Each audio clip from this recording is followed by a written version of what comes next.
Excusez-moi, Monsieur le maire, juste avant de passer au procès verbal, je veux rebondir sur ce que vous disiez sur la retranscription. Effectivement, page 42, il y a toute une partie qui n'est malheureusement pas audible, et je voulais en profiter pour intervenir. Ça concernait la délibération numéro 21.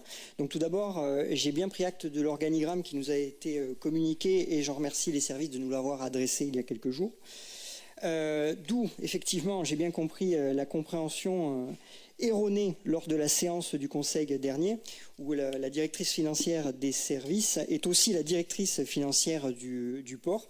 Cela signifie que le port est considéré comme un service municipal classique, alors que de mon point de vue, c'est une entité à part entière, qui doit servir au rayonnement de la station balnéaire, tout comme l'Office du tourisme.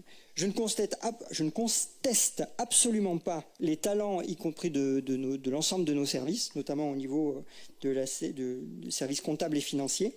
Néanmoins, le choix de mettre tous les œufs dans le même panier de la direction financière est dommageable quant au champ des possibles qui pourrait, en faisant le choix de l'autonomie financière.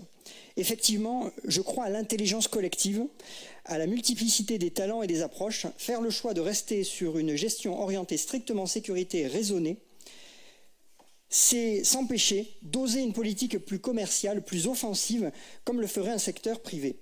Donner au port son autonomie financière et d'action semble un beau challenge à relever au profit d'un nouveau souffle pour ce bel outil au service des activités humaines, commerciales et économiques de notre commune. D'autant, et je le rajouterai, que la Cour régionale des comptes, dont on va voir le rapport plus loin, va dans ce sens. Monsieur Chazot, on ne va pas refaire l'histoire. L'option que nous avons choisie est celle de considérer que le port n'a pas une personnalité morale de par son organisation et que les tarifs sont votés et maîtrisés par le conseil municipal. À ce titre, l'organigramme du port a été intégré dans une délibération précédente dans l'organigramme de la mairie, puisque c'est le port de Carnot. Voilà. Donc après, votre champ d'appréciation vous est propre, il vous regarde, mais, j'allais dire, le choix de l'organisation est parfaitement réglementaire et il est voulu ainsi. Voilà. Monsieur Denot ? Pardon ? Oui. Oui. Mes chers collègues, je reviens sur deux choses. Puisqu'il est question d'ombre naturelle, je reviens sur la demande que j'ai faite depuis décembre dernier concernant l'abattage des arbres et les mesures compensatoires qui ont été demandées à la SPL, dont on m'a dit que la SPL allait me donner réponse, dont on m'a redit que la SPL allait me transmettre. Je reste toujours en attente depuis décembre des éléments sur l'abattage de ces arbres. C'est la première des choses.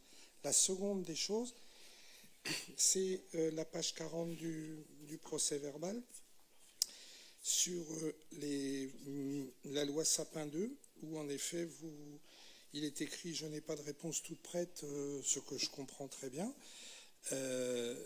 Et je me demandais, eu égard à la jurisprudence dont je viens de parler, quand je pouvais espérer une réponse sur l'application sur notre commune de la loi Sapin 2. Je vous remercie. Pour ce qui concerne le premier élément, il n'y a pas de délibération autre que celle de l'engagement de la SPL pour le compte de la commune de remplacer les arbres qui ont été enlevés et ensuite, j'allais dire, multiplier par un coefficient que je qualifierais entre 3 et 4 entre les arbres et les végétations arbustives. Mais on n'a pas pris une délibération qui stipule que 1 serait remplacé par 3 ou par 4. Dans les faits, c'est ce qui se passe. J'entends bien, hein, ma question porte sur la légalité de l'abattage et des mesures de compensation qui doivent être demandées au préfet. Le préfet répond en demandant des mesures de compensation.